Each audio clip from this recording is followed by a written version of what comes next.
Oyster reef restoration provides great benefits to the Chesapeake, but how does it work? Simply put, introducing juvenile oysters into pre-existing reefs and sanctuaries helps to rebuild those reefs. The juvenile oysters, or spat, used in restoration efforts are usually obtained in one of two ways. The first is through community-based oyster gardening programs set up regionally by organizations like the Chesapeake Bay Foundation. Each volunteer participant builds a set of oyster cages from wire mesh, which they fill with up to several thousand very young spat called seed oysters. The gardener then hangs their cage from the dock where the oysters will grow for about a year before being returned to the organization. Most of the spat used in oyster restoration come from aquaculture, though, where centers such as the Virginia Oyster Restoration Center in Gloucester Point, Virginia, use setting tanks to grow their spat. The process begins with the cleaning and curing of recycled oyster shells donated by the restaurants and residents of the Chesapeake area. The shells are then loaded into large setting tanks filled with bay water, where oyster larvae settle and grow into spat.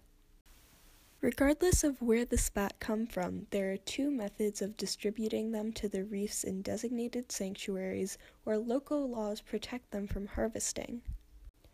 The first method involves planting the juveniles in low salinity areas where there is inadequate natural spat, typically in areas of historic oyster bottom. As shown here, the spat-on-shell oysters are washed off a specially built boat over selected suitable planting sites. Over 40 million oysters across many of Virginia's Bay territories have been planted this way. Spat can also be set coating the inside of concrete reef balls like these, which are lowered to the bottom in designated sanctuaries. As shown by this clip from a Chesapeake Bay Foundation research vessel, research divers return to the planting areas at regular intervals to bring samples to the surface to be counted and measured. They measure the number and size of spat per shell before returning all the oysters back to the reef, and that data helps guide future restoration efforts. These reef balls are so loaded with life. It's amazing. It's beautiful. It's spectacular.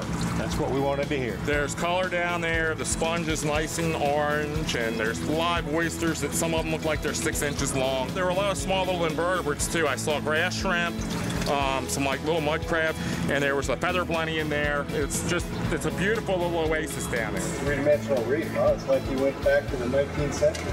Here we go. There are lots of ways to support restoration efforts in your community. One is by eating at restaurants that recycle their oyster shells or by recycling them yourself. There is currently a shortage of oyster shells, so every shell counts. Also, if you have access to a dock on the Chesapeake or one of its tributaries, consider joining an oyster gardening program in your area to help restoration organizations get more spat. Finally, volunteer at or donate to a local organization like the Chesapeake Bay Foundation. They can always use more help in their restoration efforts. Help restore eastern oyster populations in the Chesapeake.